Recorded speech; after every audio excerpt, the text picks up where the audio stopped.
Welcome back to the kickoff. Today was supposed to be the day where we're all celebrating England's big win. Instead, we've had to drag Joey out of bed because he was in a bad way. God bless.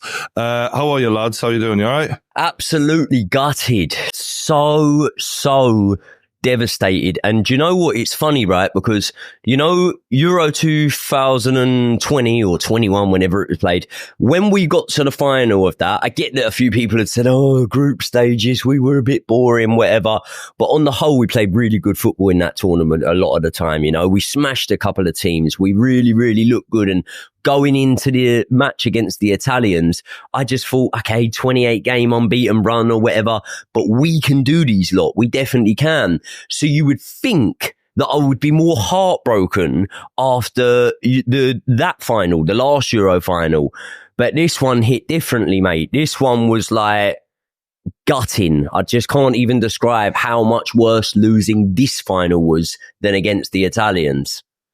Were you lads surprised that after, you know, a tournament full of flat and frustrating performances from this lot, we finally got a little bit more against the Dutch? Because we changed the tactics. We went to a 5 at the back with wing backs, which then gave a little more balance to the side. We weren't then playing Phil Foden on the left. We then had Phil Foden and Bellingham much more centrally, which is where they are a bit more comfortable. Bellingham still struggled, but Foden seemed to get in the game a little bit more. And in this game, he reverted back to a system that hasn't been working, and he eventually pushed Bellingham out on the left, who was completely not in the game. Were you surprised that Southgate changed it up? Did he change it? I know what you're saying, Brian, and we definitely did change systems a bit in the last game. But at the same time, I obviously watch Bukayo Saka and Rice the most because they're my players at Arsenal. Bukayo Saka hasn't moved. Right wing back, he has not moved. He's been stood in exactly the same spot from the first game to this game on the right wing. When he went left back, he went left back. When he's played on the right, he's not dropped any deeper. He's exactly the same. I think the main with the other players. We saw Foden come inside and we saw Bellingham stay on the wing, and I think we saw a bit of that against the Netherlands. I thought that was present against the Netherlands, and I think it was present again last night. Mm-hmm. Obviously, Shaw came in, but ultimately, it's what we saw last night. It's the same problems that we've seen since day dot. It's Kane, Foden and Bellingham stood on each other's toes, all in the same number 10 position. It's a non-functioning left wing, not getting enough from the fullbacks in attack. In midfield, I don't think Rice wants to be a 6. Maino definitely doesn't want to be a 6, and we just lack someone who passes the ball. And ultimately, like our chickens came home to roost. We scraped through against poor opposition with a non-functioning team. And finally, we met a decent functioning team. I don't think that Spain team are amazing, by the way. In years to come, no one's going to remember the Euros winning Spain team of 2024. They're not a superstar team at all. So that's not sour grapes, by the way. They beat us fundamentally. They absolutely deserve to win that trophy. They were the best team in the tournament. Pitched them against other teams. What's so magic about that Spain team last night? The best player is a defensive midfielder. I'll tell you what, mate, people will remember that Spain team because the Spain team that won last night will be, off the top of my head, and people in the comment section can prove me wrong, but that will be the team that beat the most big boys on their way to winning a tournament. But Joey, who were those big boys? I know they beat them. That France team, I've not seen a France team that bad with that much talent in it in a very, very long time. Like, Germany were decent. This is the whole thing with this tournament, and this is my biggest disappointment with this tournament. I'm slightly different to you. I was more upset after losing to Italy. But the thing about this tournament, I'm looking around, I'm like, no one was good.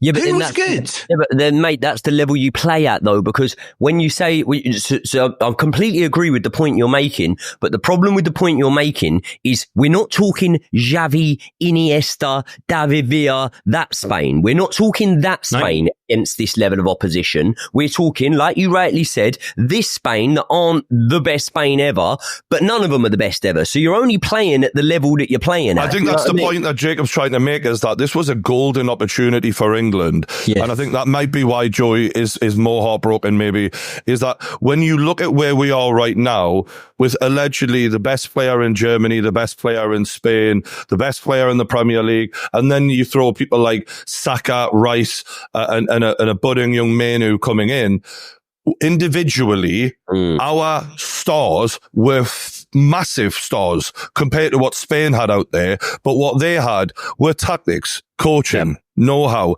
aggression, and they had the desire to go and attack the opposition in a way that we didn't. We did the thing that we have been doing, which is sitting back. And it was, I feel like everything that I've complained about up until this point, and this was my main worry coming into this game, was would that be exposed by a competent side? Not necessarily a great Spain side, but a side that are good and that understand football way more than Gareth Southgate, in my opinion, who persisted with the same mistakes time and time again. You'd have thought against the Slovakia, when you're literally seconds away from death, that would have been the wake-up call. That would have been the moment to frighten you into abandoning your level of stubbornness, into making changes like Anthony Gordon playing from more minutes at the very least, like Cole Palmer starting games because he actually is a threat towards the opposition, like Ollie Watkins, who showed more in 10 seconds than Harry Kane did the most of the tournament. But he didn't do that. He persisted. And like Josh, you said this, mate. It's been very frustrating watching us. Even winning has been frustrating. For me, there's a few things that we should look at here and analyse about Southgate's performance in this tournament, because I think what it's easy to do at the moment is just to slag him off and say, again, it's another failure. And what I want to do is sort of like systematically explain why I'm so furious about this guy. Because I think, look, let's talk about the subs for a second. We saw subs throughout the tournament. There were constant mistakes there. We made 2 subs before the 80th minute, right? It was a game where we knew that we were ineffectual. We weren't doing what we needed to do. And again, we were constantly on the back foot. So I think substitutions generally, yes, he made substitutions in certain games that did change it. But also, I feel that he was always late with those substitutions. And we potentially could have even won the game against Spain if he had moved slightly quicker. So that's my first point. The one thing that people might throw back at you is that Harry Kane came off after the 60th minute. What do you make of that substitute? Shouldn't have been on. Shouldn't have been on the pitch from the first minute. What's the point in bringing him off in the 60th minute? Don't even put him on in the first place, because you brought him off in the 60th minute. 1, because he's having a stinker probably, but 2, more importantly, because you know that not against Spain, not against Netherlands, Slovakia, every other team, he's not been fit. He's not fit. Yeah. Why would we even have him on the pitch? His legs look really like they've got. Can I just tell you one thing, right? Yeah. I like to put a bet on before the games, right? And I like to look for a little bit of value of money. And ultimately, I like losing my money because I never win them. But when I looked on Sky Bet, right, Harry Kane, even money, not to score a goal, Harry Kane was even money to have a shot on target. So did you put that bet on? Yeah, I put a 1 on it. No, joking. No, but can I just ask you, please, just answer me this question.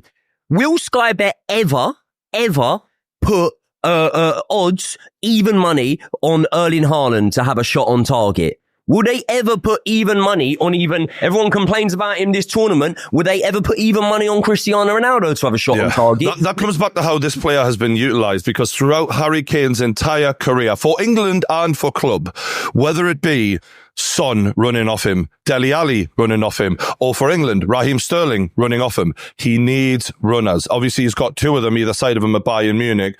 That wasn't the case for England. He needs players close to him who could help him. And yet, Anthony Gordon, who does all of that for Alexander Isak, was not involved at all. So it was very frustrating. And to Josh's point about the mistake and subs of them coming on too late, or you saying Ollie Watkins, Joey, my question in the last video we did was, is he, because he was getting credit for the subs, but it's like, is he making good subs, or is he just not starting the right people in the first place? And when they get on the pitch, they're massively better than what we already had on, because they're form players. Ollie Watkins, form of his life right now. Anthony Gordon, the same, not used. Cole Palmer, proving every time he gets on the pitch, he offers more than both Bellingham and Foden, because why? He's in form. Yeah, but that's exactly what you're saying there. Are they good subs, right? And I know people are going to be thinking, hold on, Joey's done a full fucking 360 here. Now he's slagging Southgate off. But are they good subs, or like as in tactically, or are they just brilliant players. Yeah. If you're out at a disco and a DJ drops an absolute banger, you don't go, oh, mate, that DJ, that is brilliant. You like the song because it's a good song. Do you know what I mean? So are these unreal subs, or has he got an unreal bench to pick his subs from? Yeah, and you compare it to Spain, like you compare our bench talent to Spain's, and by the way, they won it with a substitute. But you look at our bench, you're like, could we not have done more? I know he's had credit this tournament for bringing players on who've scored goals. They could have scored more goals. You could have brought them on earlier. I was talking to someone last night. Sorry, bro. I was just talking to someone last night who was saying, like, oh, God, if they do lose Southgate, this is a nightmare job for anyone, isn't it? England job, hardest job in the world. Any manager would be licking their lips at that squad. They'd be looking around the talent in other national teams. They'd be looking at our squad and going, like, get a new cabinet for trophies, boys, because I'm filling it up. The talent is so unquestionable. And it is why I find it insane that people don't question Southgate more. I do want to bring one other thing before I let Josh go back through his list. Sorry, mate. Sorry. What kind of team were we playing, lads? We were playing a possession team, a passing team, who can keep the ball well. And in my opinion, one of the best, if not the best player in the Premier League, maybe Saka can rival him for it, but a player who is good at pressing from the front, breathing down the necks of those defenders when they are on the ball, and even the goalkeeper, is Anthony Gordon. That is the perfect player to put these motherfuckers under pressure and give them something to worry about when we do get the ball, because you fucking hotwire it straight to him. And for him not to be involved at all, I'm like, you get what you deserve, Southgate. That was the fact that you didn't pick him in a game like this shows you don't know the tools you have, and you don't know the task at hand. That is because he is tailor-made for this job. I can't believe it. And the key thing that we're looking at when we're comparing the way that Spain played, both their goals came from amazing wing play, sort of overlapping fullbacks and wingers combining and playing exquisite balls into the box and then scoring goals, whether it was a switch of play or whether it was just a beautiful cross from, let's just say one of the best Chelsea players that we've ever seen. But, you have to learn from this. And I think what's interesting with Southgate is that he's playing, as we keep saying, and we've said this over and over again in the videos we've done together, he's playing square pegs in round holes and round holes in square pegs, because it's just ridiculous. Like we keep seeing, right-sided players playing on the left, inverted wingers, inverted fullbacks. We just don't have any width in any sense of it. And let's be honest, a lot of the best teams of England of old, and some of where we've had our best success in the past, is from exquisite wingers and wing play, crosses into the box. And we've just, I don't know why, we've just completely forgotten how to do that, and we're not playing the wingers at all. And really, that was a lesson from Spain yesterday. I think one of the classic things you do is you build a team around a player. You identify, like Jose Mourinho did all those years ago with Frank Lampard, for example.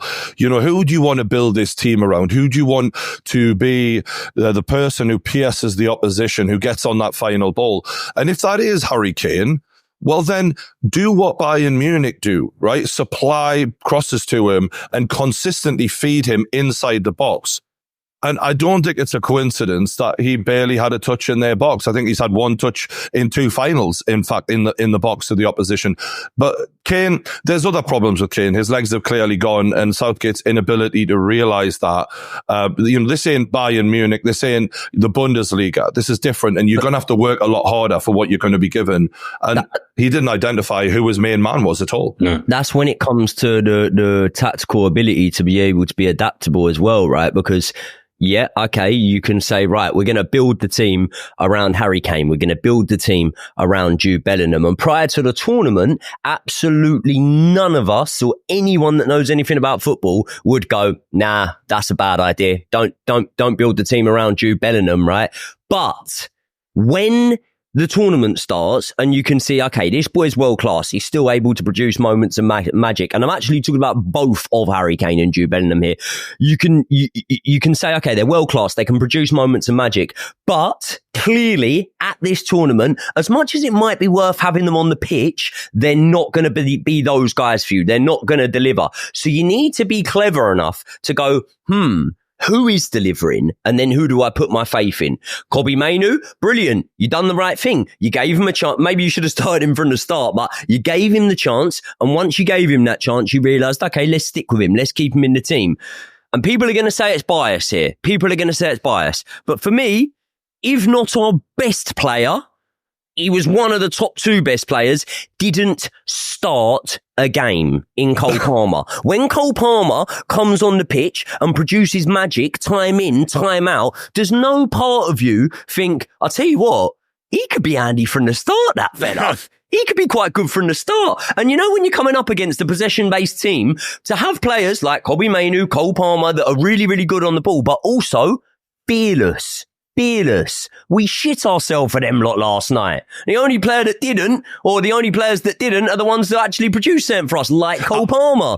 I would understand though, Joey, if Phil Foden, for example, had been lighting the tournament up, or who'd been having moments and been making us think, okay, there's a competition between these two. I said countless times throughout the tournament, I don't know how many times, you've got to play Cole Palmer from the start. He's our biggest threat. He's more threatening than Phil Foden. Phil Foden, 7 games, no goals, no assists. And there's this whole thing where I used to criticize Raheem Sterling for England, where everyone would say, well, he's never let them down and all that. It's like, well, okay, well, where's that energy for Phil Foden? Because you know what he did for England? Fuck all, mate. Yeah, he had some nice touches. Yeah, he moved the ball forward. But you can't tell me Cole Palmer would not have offered more. So not a chance of not having it. If you put that question to Southgate, do you know what he would say? The problem is we have to manage these players well. You know, he's a young player. You've done really well at that, mate. He's never been on this sort of stage. You know, this is his first international tournament, and you need to make sure you connect these players. Oh, okay. Brilliant. So what about Mark Gahey that started every match? What about Kobbie Mainoo that started fucking more or less every match? Do you know what I mean? Like, he's a young player of the season. Yeah. But this to me is the biggest issue with Southgate moving forward. I think if you're the FA and you're sat there having contract meetings with Gareth now, you should be saying to him, mate, some of your favourites have to go. It cannot be another tournament with Kane. You cannot try and do Walker and Trippier at fullback for all the games again. You need to show. I've got to be honest with you, he made some good saves. I think Pickford was part of the problem last night, just launching it forward every time. The amount of times the defenders wanted the ball, we were all set up to play it out from the back, and he just launches it over the top of everyone. But the problem with Southgate is, you know, he's just going to sing the hits. You know, he's just going to play his boys again. I guarantee you, mate, I'd slap 20 quid on now. Next tournament, World Cup, if it's Southgate, I wouldn't be surprised if Trippier starts again. I wouldn't be Kane will definitely start again. We'll see Walker at right back again. Meanwhile, Trent is sat on the bench going, do you just want me for penalties? What do you want? The instructions are a big concern. Like when you're pointing out Pickford, keepers in the modern era are very aware of what they're told to do, right? We're either passing out from the back or we're launching it forward. That is a Southgate thing. It's got to be. And Harry Kane not getting in the box enough. Again, it's a Southgate thing. You must be listening to your manager's instructions. And I don't think it's a coincidence that throughout this tournament, the consistent thing is we sit back all the time unless we need to chase the game. What if we'd had a proactive manager with all of these players, with all of this individual talent, who'd actually had a bit of bravery, which is a foreign concept for a coward like Southgate, and actually gone from it from the off, instead of waiting and leaving things to go wrong before we then turn it on. And you've seen in the game last night, the minute we get a goal back through pure individual brilliance, by the way, not systematic, like good tactics or anything, it was a nice layoff by Bellingham. I'll give him credit. But again, what do? The minute we get a goal back, we start planning for extra time and penalties. Look at the subs he made. He brings on Kieran Trippier and Conor Gallagher. What the fuck does Conor Gallagher have doing on that pitch at that moment? We're chasing the win. Like it. Honestly, where is the bravery? But this is the problem. If you ask Southgate that question, and I've heard him ask that question before. Against Italy, lads, as well. Remember, Exactly. He did it against Italy as well. And this is not a one-off. He'll say in press conferences, he'll say, well, that's not always, we're not telling them to sit back. It doesn't matter. Even if you're telling them something else and they're not listening to you and doing it anyway, guess what, mate? That's worse. That's worse, because that just means. But he's proven it with the subs. He's proven it with the substitutes of Conor Gallagher. Exactly. That's not an advantage. Not when you've got players on the bench, the caliber you have, and you're waiting to the death to bring on a Tony, and obviously you don't even give fucking Gordon the fucking sweat off your balls, mate. So That alone tells you what he was thinking. He wasn't thinking, let's go and win this. And if you're a player on the pitch, it doesn't matter if he's saying to you, oh no, don't sit back, boys, don't sit back. If he's bringing on defenders, you know what he means. He means we're shoring up. We're going for extra time. And as you say, Brian, every goal we score is individual brilliance. How do we score goals at this tournament? We score goals when Saka says bollocks to it, I'm shooting. When Palmer says fuck it, I'm shooting from 30 yards. When Bellingham says, you know what, I'm going to risk it and go for an overhead kick. That's how we score goals. That and penalties. There's no system goals. There's no work it down the wing and cut it back and someone's on the... There's no plan. The secret's out, by the way, as well, because I watched this little compilation of other fans and what they thought of England. Oh, they've got us off to a T. Everything we're saying, it's around. It's not like we only say this. They were laughing at us. They were like, you're flat. You got a couple of individual brilliance in there, but there's a boring style. It's a flat way of football. And look at the XG, lads. Spain 2.31 to England's 0.63. That's embarrassing. You didn't turn up. Well, I'll tell you one thing. Jacob, you used the phrase moving forward there. Listen, Gareth Southgate, I've said it time in, time out. As much as you can say, well, hold on, another manager could have won us the final, another whatever. Yes, but if Marnie had a set of bollocks, she'd be my uncle. The proof's in the pudding. Gareth Southgate got us to semi-finals. He got us to a couple of finals. He gave the nation some of the best moments we had ever had. Like, I get that some people aren't as into international football as I am. And listen, I don't care about friendlies and stuff like that, but I absolutely love it. I get wrapped up in tournament fever. And under Southgate's tenureship, it's been brilliant in terms of the moments we've had, the memories we've had, the days out, everything. But there is no moving forward. There is no moving forward now. This is it. It's done. I get it. Like, people will give Southgate credit for all of what Joy's rightly just said. And they'll also say, and I've heard this, it's not Gareth Southgate's fault that Bellingham didn't perform, that Foden didn't perform, that Harry Kane didn't perform. And look, I think people are missing the point of their instructions, etc., etc. But yeah, the players do deserve to take some of this on their shoulders, right? You're world-class footballers, and a player like Harry Kane put in my opinion, one of the worst tournaments from a top player I've ever seen, English or not. That was horrific watching. It's a stain on his legacy, and everyone who's compared him to the likes of Shearer and Gary Neville recently came out and said he was the greatest English footballer of all time. Gary Neville's career right now, I mean, after he blindly supported Ten Hag last season and ignored all of the stats, all of the information that he's paid to actually pay attention to, he really is hanging on for dear life with his credibility. Hold on, can I just add to that? Sorry to interrupt. Yeah, go for it. Can I just add to that? Gary Neville also had a comment earlier on in the tournament, didn't he? About Spain. Spain can't go all the way, and most of us, this is the quote, Spain won't go all the way because most of us feel that they won't go all the way, and one of the reasons for that is what? Cucurella. All right, ironic. Well done to Gary Neville, you fucking idiot. But the point I was making, I love that. The point I was making is, yeah, it might not be all Gareth Southgate's fault with regard to the players and how they're playing. But guess what? It's his choice to continue starting them, to continue playing them in the wrong positions, and to continue not giving other players who are in form enough minutes to prove that they deserve to start games, which was something he religiously did consistently with the junk minutes. And that's where you have to take the responsibility as the manager. And I'm amazed, and I feel like some people, you know, in life where it could be politics, sport, it could be anything, but you get some people who are so wedded to their beliefs that this is the thing and Gareth Southgate's great and people are just harsh on him, that when it inevitably unfolds and all the people who have been consistently criticizing all the things he do, they just don't want to be wrong. Yeah. Come on. It's time to put down the England tinted specs and allow and accept this man has had 4 tournaments and there's been consistent problems throughout all of those tournaments. It's not been all rosy and there's been many similar problems over and over and over again. And now I'm at a point where I'm desperate. Please give another manager a chance. One who's actually proven at any level, because Southgate wasn't. He's never been that. I think what you can say though is if this is the end of Southgate, which I hope it is, as much as we all do, I think on this call, I think what he has done is enable a sort of like a grounding, an area of success that we can now build from. So we have had, a run of tournaments that has been good. We have brought through some young players that are now coming into the first team, whether they're in the actual first team now or not. They're still coming through. Like, the likes of Anthony Gordon, Bellingham's still incredibly young, Cole Palmer's still incredibly young, Foden very young. Guay coming in looking exquisite. Like, we've got lots of this sort of like next generation that could come through that might not necessarily be a golden generation now, but could certainly be a golden generation in the future. So well, we've got experience now in the big games that even if it is bad experience, you'd hope that would help them down the road. Yeah, it's not all bad experience. The wins against Holland and the wins against Germany, we have gained a lot from Southgate's tenureship. Yeah. So as much as it seems all doom and gloom and it's negative now, and I do think he's out of his depth and he's from a bygone era and his management style isn't what we need it to be in 2024.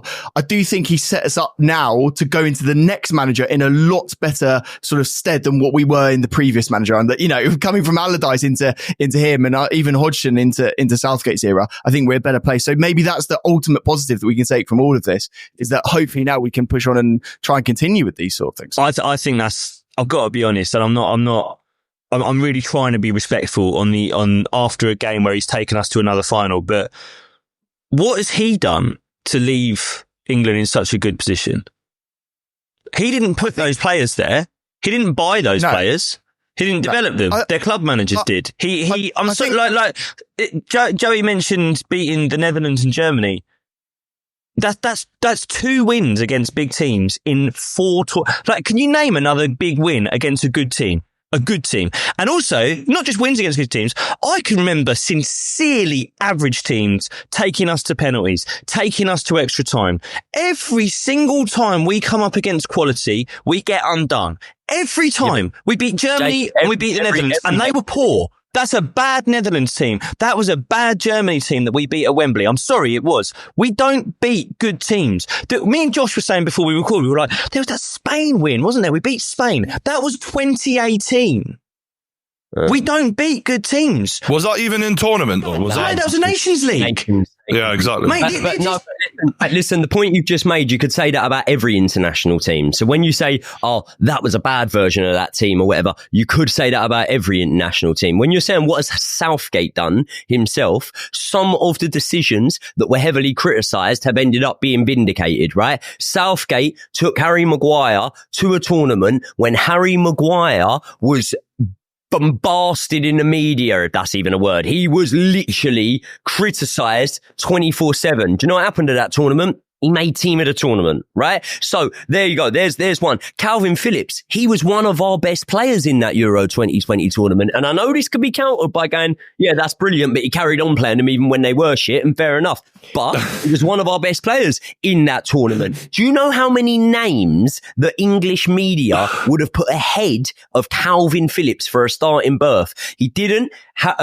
Gareth Southgate saw something, i.e. a partnership with Calvin Phillips and Declan Rice, and he played it, okay? There's so many more players, by the way. I'm just touching with a few here. There's so many more players that there would have been so many other people that they said should have been selected ahead of them, and actually they paid up trumps for them. So I'm not going to sit here now. Listen, I'm fuming. I'm absolutely fuming. But I'm not going to sit here now and discredit everything he's done and say, no, he's never had any tactical ability. He's never whatever. The problem with Gareth Southgate is football's version of Amir Khan. You stick him in nine matches or whatever tournament football is, stick him in 9 fights. He might get through them. Because of the quality he has, but at some point he'll get clipped on the chin. And the analogy of Khan getting clipped on the chin is at some point Southgate can't rely on individual brilliance. He's going to have to actually tactically do something. And more often than not, when that happens, he won't have an answer for it. Just to come back on the player point, Joey, I hear you on Maguire and Phillips, right? Do you know what we'll never know? We'll never know how much better someone else could have been. That's the thing. That's the opportunity cost you have with someone like Southgate. Yes, like this tournament, for example, was Walker awful? No, he wasn't great, but he wasn't awful. He had some decent moments. We'll never know how brilliant Trent could have been if we set up properly with him, if we played to his strengths. There's other players in this team who were fine and got us to a final. But there are other players that could have played who could have been brilliant, and we could have played good football all the way to the final and won the competition. Calvin Phillips, we never once played a left winger. We never once played a left winger. And we kept a great left winger on the bench. And the players who did play left wing, they had moments where they were okay. Harry Maguire had moments where he was okay. There was also moments where he wasn't okay, and someone else could have been better. It's not just the fact that we get there and we were okay, and you know what, maybe it was all good decisions on the way. Because what we've got right now is a unique opportunity with bundles of talent, more talent than you can choose, more talent than you can squeeze in a squad. Jack Grealish and Marcus Rashford are sat at home watching Anthony Gordon going on the bench, and they're going, well, you know what, if you weren't going to play Gordon anyway, why couldn't we come? There's that much talent. And the standard of football in international football is so low. So as much as you can credit him for the players that he's chosen, when we said he shouldn't have chosen them and they got on all right in the end, they gave us 6 out of 10 tournaments and we got to finals, we didn't win anything, and we don't know how good the other players could have been if he had chosen them. Is there an element now, though, that we have to give him credit for and I'm finding this difficult to give him any credit because, like you, I think he's out of his depth. But do we have to say he's brought some professionalism to the role? It's been reassuringly boring. And what I mean by that is there haven't been any bust-ups in the camp. We haven't seen any sort of like player cliques like we used to. Like there has been, like, as much as he's not a childminder. He's not a fucking nanny. He's not there to stop fights. That's half the England manager's role. If you look back in the last 20, 25 years, that's what England managers have had to do. But just because it's been so shit before doesn't mean it has to be shit now. This is the whole point. Standards are completely different now. We've got a different level of talent. We've got players who aren't causing shit at their clubs. We haven't got a load of arseholes. There's no Gaza drinking. There's no John Terry shagging everyone's wife. There's no Beckham leading a parade of wags off these are good lads. And there's also the Italy side, the Spain side, all of these top sides from the past. They're not the same team anymore, are they? They're all a weakened version of what they have been in the past. And looking at people saying, the FA saying 4 more years, or 6 more years of Southgate, if that's to believe, for a contract offer. You look at what we went through. I wrote this down actually, 33% win record in the easiest group. We then needed a 93rd minute winner against, was it Slovakia? Yep. We went to penalties against Switzerland and a 93rd minute winner against the Dutch, who, the point being, like, the Dutch were in the first semi-final in fucking 16 years or whatever. As much as we made it to the final, the context of it, you see how easily we could have gone out in multiple games beforehand. We were riding our luck the whole way. And that's why when those other fans were asked about what they thought of England, they were like, they're lucky. They're not special. They're just, and I don't think that's all true. I think there was those players who did the individual brilliance that isn't related to Southgate, at least they deserve the credit for what they did in the 93rd minute of switching on. And I don't think it's all bad, but it's also not good enough for me to say you deserve another 6 years. I'm, by the way, I want to be really clear. I don't want to rewrite history and say it's been shit under Southgate. You're like Josh and Joey, you're both right. It's loads better than it was. I remember going out to Iceland. I remember how bad it was. It is better now. I just think the players deserve credit for that. I do. I think there's players who really when you look at the starting lineup of Roy Hodgson's side, when you look at the starting lineup of some of the older sides, and then you look at the starting lineup currently, it tells a story in itself without any manager even being needed to be. You would expect us to be doing better. It's and that's the bit of context when England fans are tweeting me, moaning at me when I'm saying that this Southgate's been carried by the individual talent. It's like, well, we're gone further than we've ever gone before. Of course we have. Look at the team we have. Look at the competition. Yeah. How does that not make sense? It's also driving me mental. Can I just say, go on, Jay. When you say there about the competition though, and this was a point the other day, and it was like, you made it, and I agreed with it, Brian, and then I was sitting and thinking about it. You're completely right in terms of what you said. The other nations aren't as strong. Yeah, this Spain are not the Spain of the past. This Germany are not Germany of 2006. And it's a slightly lesser point, but it is a relevant point because we have to play all these teams in group stages and whatever. You're right. The big nations aren't as good as they were 10 years ago. But I tell you one thing, and I'm absolutely certain on this, the small nations are way better than they were 10 years ago, 20 years. I think that's a fair point, and I think that partly explains why we've struggled more than what we would have expected to. My issue with it is sometimes I think we can get carried away with the big name players and just think that means you should just sweep aside teams automatically. And I think Serbia would have got out of the group if that was the case. Yeah, I think it's a fair point. And I do think the lesser sides are more well put together and have more funding from their countries. And it's not like the way it used to be. So that does explain part of it. It's just, it is always that when we play a team that have that talent plus coaching and we go in there, we get outboxed because Southgate lets us down, in my opinion. Also, like, I think this is 4 tournaments we've done under Southgate now. Like, whether you think it's been great, whether you think he's responsible for it being good or bad, whether you think we play good football, like, that is just enough. Do you know what I mean? How many tournaments do you need? Like, he's gone beyond Bobby Robson for games managed now. Yeah. And Sir Bobby was up against Diego Maradona's Argentina, for Christ's sake. Like, come on. Also, do you know what I mean? Like, let's just take the temperature of the mood amongst the fans. And let's be real, like, England fans are always going to get behind their country. They're always going to support their club. I mean, look at Joey, for example. Like, it doesn't matter how they perform. Like, Joey will be their party. Joey could turn Jay Slater's search party into a piss up. He's that game for it, right? But... And find him. But I remember 2018, that long, hot summer, Southgate, you're the one, the waistcoat's out, football's coming home again. I remember 2021, at the Euros, people fighting to get into Wembley because we were so on it. Everyone was so into it. Then there was the Qatar World Cup.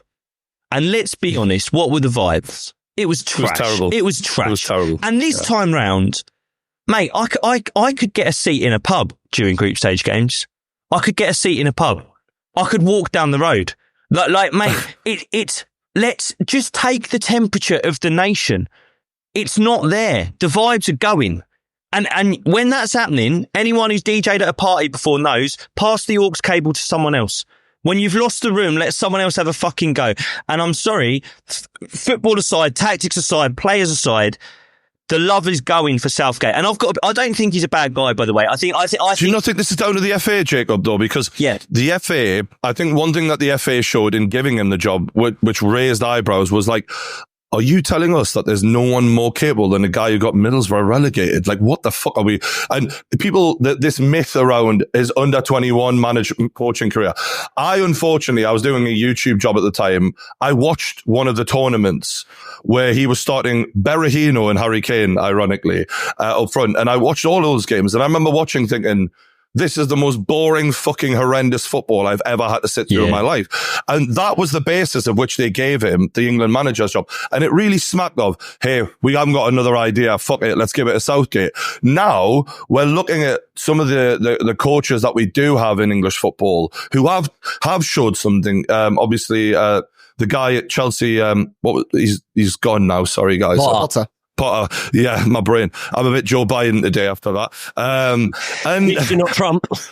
Yeah, fuck me. I'm safe and sound. So yeah, there's options, right? There's options with credible coaches who have proven we can play good football. I can compete in the Premier League to some degree. Things that Southgate has never done before. Surely now it's time for the FA to show, come on, we have got some sort of clue. Do you know what it reminds me of? I'll be looking at Sorry, Jacob. I'll be more be looking at cup competitions, by the way, because when you say about getting Middlesbrough relegated, like, listen, I'm not accusing you of this, but we've heard it a million times, haven't we? You got Middlesbrough relegated, but Roberto Martinez, I'm not saying he's a world-class manager, he's had a couple of sides relegated, hasn't he? Do you know what I mean? Like, teams do get relegated ultimately. It happens. But what I'm saying is, I think that rather than going for stellar names or whatever that we're just not going to be able to attract, I think we look at managers that have done well in cup competition. I know Chelsea fans hate this, by the way.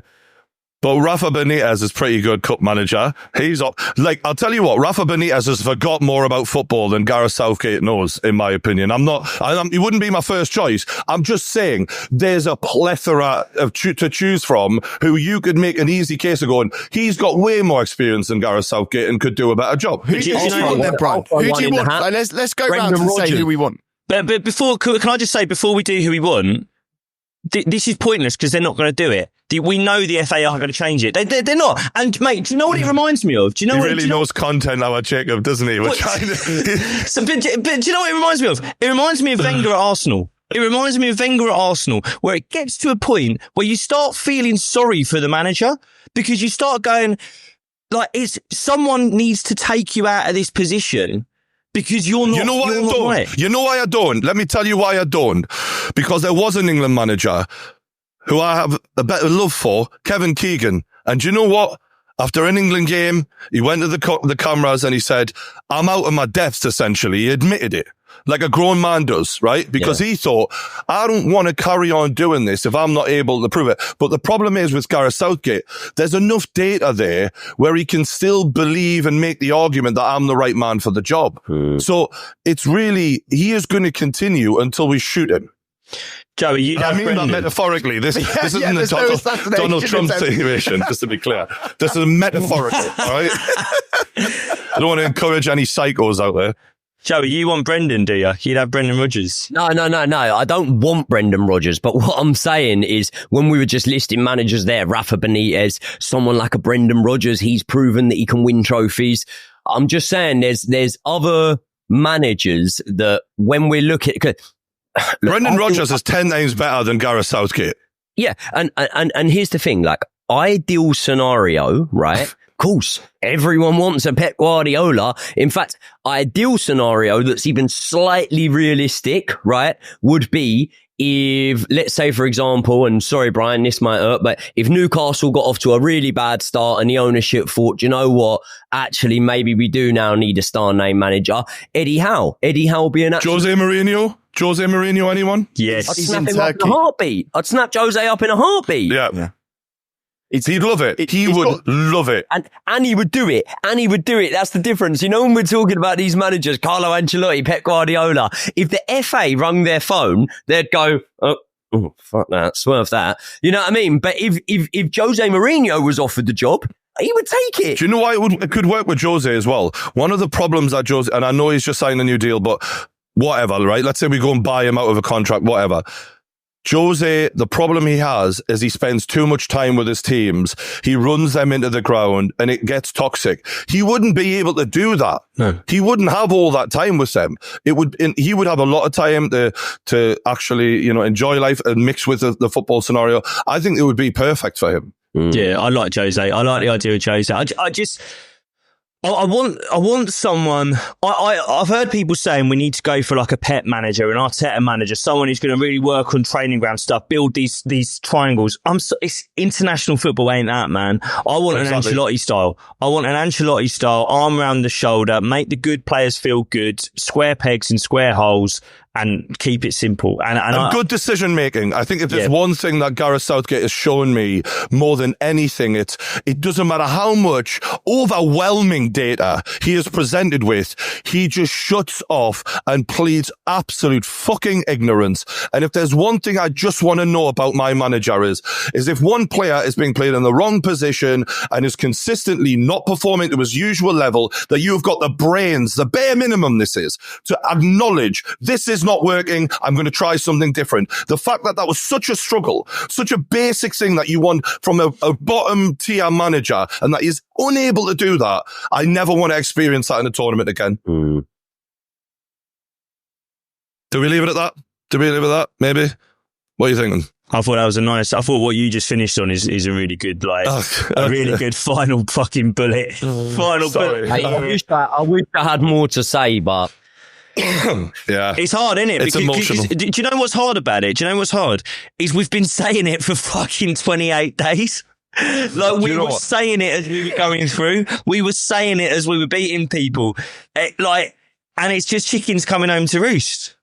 Yeah, that's the one. Put yourself in my shoes, though. This morning was supposed to be my defining moment. Have you got the trophy parade outside the hotel, Joey? Have you got the bus ready to pick you up? I've got the old Cruz Campos here that came on last night with me. I can't remember a thing. I can vouch for Joey. Joey sent us a video of him celebrating the Parma goal last night, and I can honestly say he looked like an absolute fucking psychopath. Like, honestly, he looks like he's the type of England fan you think I'll just cross the road and get out. I was celebrating with some Dutch geezer that he might even have a British passport now. I've converted him. He was sat next to me. Oh, I don't know. Fucking hell. All right, lads.